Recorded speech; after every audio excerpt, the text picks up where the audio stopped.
Hi guys, I know most of you, many of you, and for some of you who I don't know, my name's James Martin and we have a farm here in the KZN Midlands.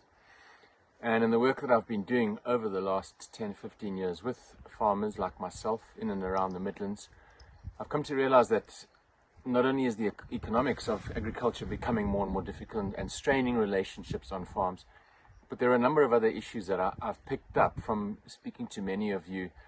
And I'd love to have this opportunity just to share some of my thoughts around the feedback I've had from yourselves and from communities living on your farms.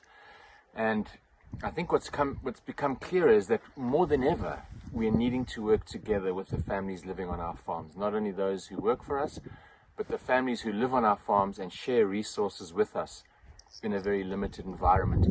And what's become more and more evident is that unless we start to interact at another level, at a slightly more respectful level, the tensions that I've been seeing over the last couple of years have started possibly to diminish and to rise. And it is a cause for concern, and I feel like as the farming community, our backs are against the wall as it is. And what could we do to improve the overall situation on our farm through some really, really simple interventions that I believe many of us, including myself, would benefit from, as well as the communities. And if I could just put three items on the table. The first one is the use of the word Nkosan and Nkosazana. In Zulu culture, an Nkosan is the oldest son and the oldest child. The same applies in Nkosazana. On my case, I was the youngest son, and yet I was called Nkosan. And when I raised it with some of my friends in the commercial agricultural space, they were confirming that it's because of my superior education that I was bestowed the title Nkosan. And I asked myself, I was given that title when I was 6 months old.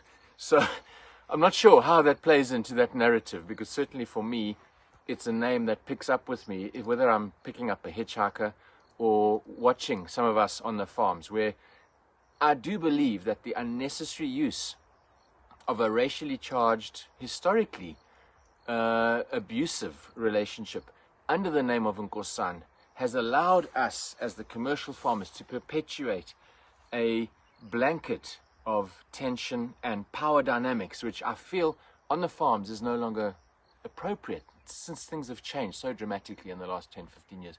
So the question then is, well, if it's not Nkosan, then what is it?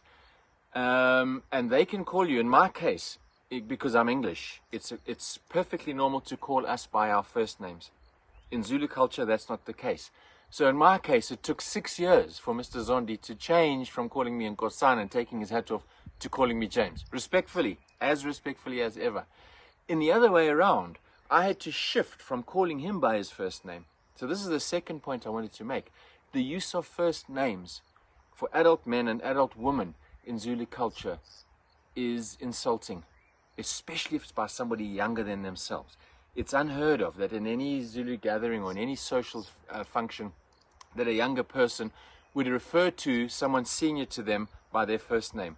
It's either by they're the father of somebody's child or the mother of someone, or by their surname. So my request then is, let's consider in the workplace, we're shifting it from the use of first names. I know it's something we're accustomed to, but I've watched it. It makes such a difference to refer to people by their surnames, because when they go to a social function and they are the most senior person there, they are treated with that level of respect. Come to work Monday morning, work on the dairy floor, and they one up from a boy because they've been called Begi by someone in his 20s. That dynamic is just an unnecessary pain that many, many Zulu workers feel, because it's just so disaligned to what they experience in their cultural norms. The third one is the use of praise names. Now, for many of us, we're not familiar with how important praise names are in Zulu culture. Praise names go back 5, 6, 7 generations, and in many cases they refer to the nuances of what that family was doing. So whether they were good at something or whether there was a particular battle. So the praise names are integrated into the pride of that person's surname. It's like putting on the top of your surname. And if we use those praise names in the workplace, so for example, if we're wanting to acknowledge someone who's done something good, to use their praise name publicly, it's showing the group and it's showing that person that you are acknowledging them in the highest way. instead of saying, Begi, what a great job you've done, you say, Mr. Zondi, Nondaba.